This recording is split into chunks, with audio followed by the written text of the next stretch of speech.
Hi there, I'm Kate McClellan, and I've been a professional wedding planner for over 20 years now.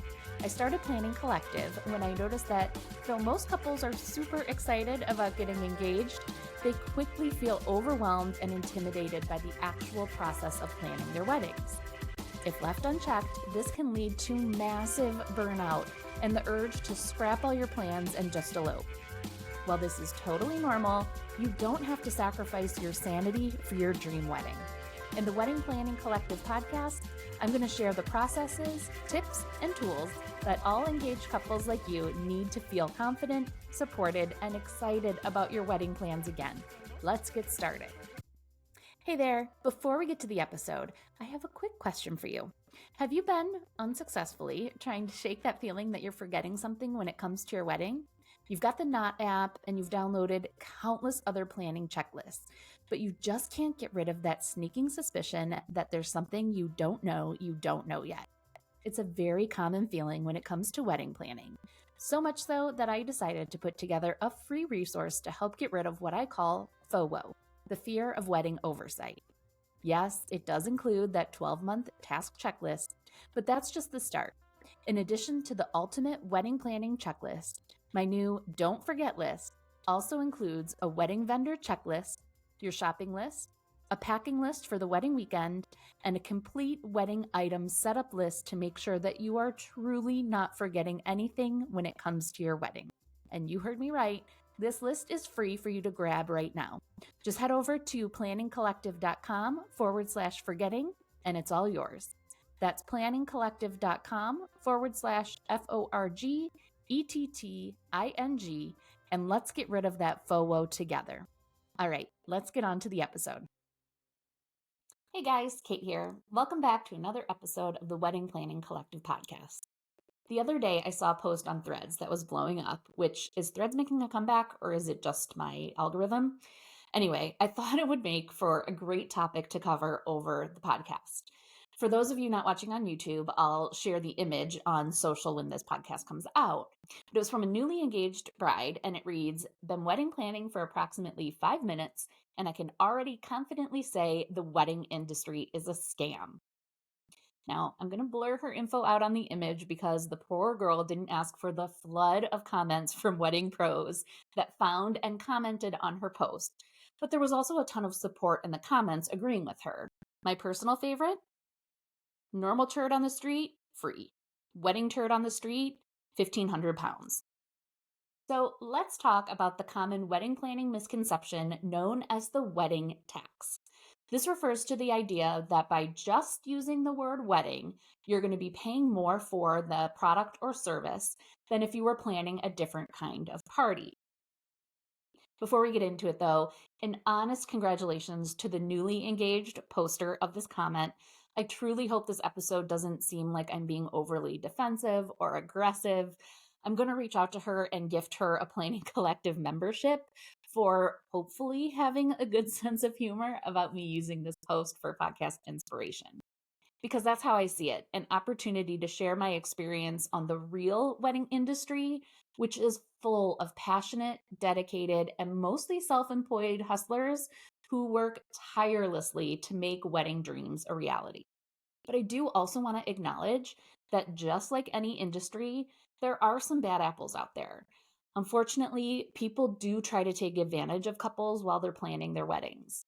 In episode 3 of this podcast, I talk about how to know if a deal is too good to be true. So definitely head back to that episode and listen so you can better spot those red flags while you're planning your wedding. But after being in this industry for over 20 years, I can't stress enough how much those bad apples are the exception. Contrary to popular belief, no one gets into the wedding industry to get rich. Most are just hoping to cover their bills, pay their taxes, and break even. And though you do need to be smart about your decisions and keep an eye out for those red flags, I don't want couples to be overwhelmed with the fear that they're being taken advantage of, because that just simply is not the norm. Yes, weddings do generally cost more than a birthday party or an anniversary party or a graduation party, but there are good reasons for that. The most common examples I hear referenced when we're talking about the wedding tax is for DJs, photographers, hair and makeup, and venues and catering. So let's go through some examples in each situation or in various situations for why their services might cost more for a wedding than, say, a 50th anniversary party. Starting with the DJ Essie example. Many think that they're charging thousands to simply hit play on a Spotify list. And while a simple playlist may work fine for that 50th anniversary party, a wedding DJ's role is very different. Let's talk about three specific areas. One, a curated playlist. Two, the role of an MC. And three, elevated equipment. So, a curated playlist, yes, they do create a playlist, but a pro wedding DJ doesn't just play the same music week after week, the same selections at every wedding. They're going to spend time meeting with you as a couple to talk through your music preferences and walk you through the times in the day that you'll want to select certain songs. If they're helping with the ceremony, they will pick ceremony selection songs, your grand entrance, cake cutting, etc. Of course, they will also work with you on your do not playlist so that your song with your ex doesn't accidentally get played.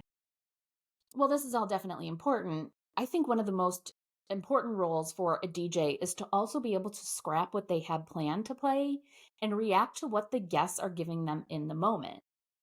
In my opinion, one of the biggest issues with that homemade playlist on Spotify is that the songs that you love on your playlist at home or belting out in your car on your own may be the most awkward songs to dance to, and they will absolutely clear the dance floor. You know which ones I'm talking about, right? They aren't slow dance songs, but they aren't fast either. Fortnite from Taylor Swift is actually a perfect example. If you're not listening to the dance remix, it's an amazing song, but it's not going to pack the dance floor, right? A pro DJ is going to be able to not only make sure that they're playing dance floor hits, but they can also stop and pivot based on what your guests are dancing to. Motown is almost always a guarantee to get people up and moving, especially here in Detroit. But every once in a while, you'll get crickets when you start playing Motown. Your DJ will be able to read the room and make adjustments to the list without anyone even noticing the shift. Number two, one of the biggest roles for your DJ is also serving as the MC of the event. They're the ones that are going to guide your guests gently through the flow of the event by announcing certain activities, introducing those who are giving toasts, and helping the evening flow from one event to the other. You likely don't even notice how much control or say the DJ has at a wedding if they're doing it correctly. Next time you go to a wedding, though, pay attention.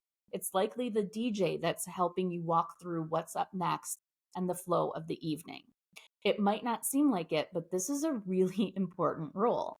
I've been to several super awkward wedding receptions where they've opted to save on a professional DJ and had a friend in charge of the playlist and emceeing.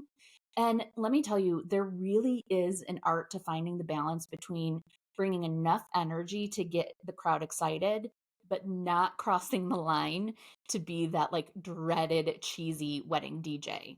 You need someone with enough energy and that has a knowledge of how to guide the guests and what the expectations are without, again, crossing that line to being too on. And number three, a professional DJ is going to bring a higher end equipment to the event. The equipment brought to a wedding versus an anniversary or a birthday party is likely going to be very different. Wedding DJs will often bring extra equipment to cover the ceremony, cocktail hour, toasts, and speeches.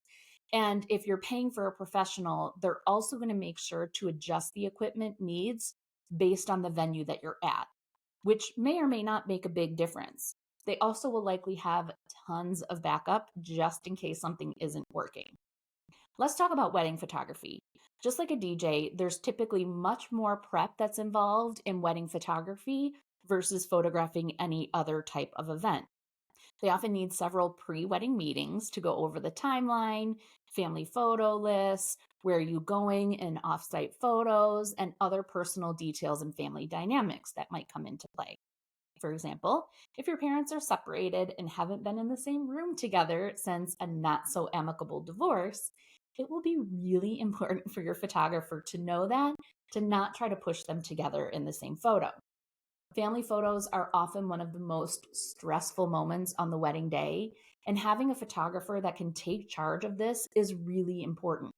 If your photographer isn't familiar with running a photo session or with weddings, it can quickly derail your timeline and set a negative tone to the rest of your reception. Photographer's equipment for a wedding is most likely going to be much more involved than a regular party. Most wedding photographers will bring multiple cameras and different options for lighting. And if you're in a darker church or venue, your photos aren't going to come out nearly as gorgeous as they could if you didn't have a prepared photographer. A wedding day for a photographer is often much longer, as they're covering getting ready photos, the ceremony, wedding party photos, and all of that happens before they even get to the party portion of the day. Most importantly, though, they can't miss a moment. Unlike an anniversary or birthday party, many of the moments of a wedding day can't be recreated. So they have to be ready for things that are happening naturally at certain times. And if the photographer misses it, they miss it. Having an experienced photographer that knows when to anticipate these moments and are going to be ready to go to capture them is so important. But of course, that experience often comes with a higher price tag. When we're talking about the wedding tax with hair and makeup, it often comes up because it's easy to see the difference of what like a normal styling at a salon would be versus what you're quoted for bridal hair and makeup.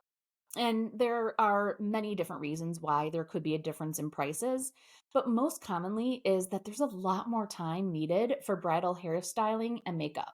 Unlike a typical hair or makeup service where you simply make an appointment and show up, when it comes to a wedding day, there's much more prep needed in setting up the schedule, booking multiple stylists, and making sure they have what's needed to work outside of the salon.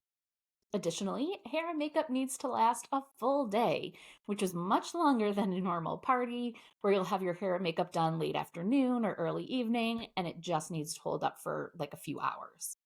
They need to make sure they're taking more time with their styling to make sure that the look holds up. They're often using a higher end product as well to ensure that the look does hold up throughout the day, especially if you're going to be using any hair pieces or a veil. And in some cases, they'll either shut down the salon or offer bonuses like bringing in mimosas and refreshments for you, which makes it a fun experience for you and your wedding party. Finally, as we're talking about a venue or your caterer, one of the main differences is that people want to have a special meal at their wedding. The pressure is on when it comes to food for your wedding, and it shouldn't be a surprise that the price tag is going to be a little bit higher when it comes to food at your venue or offsite catering. Again, there are a few reasons why their pricing might be different than if you were getting a quote for a regular birthday party or an anniversary.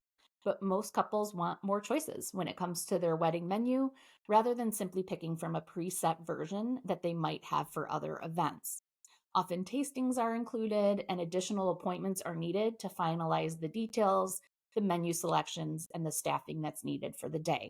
Depending on the venue and caterer, they also may need to bring in additional equipment to accommodate for a cake cutting, for toasts with champagne toasts, and a variety of other things that happen during a wedding that you don't commonly see at other parties.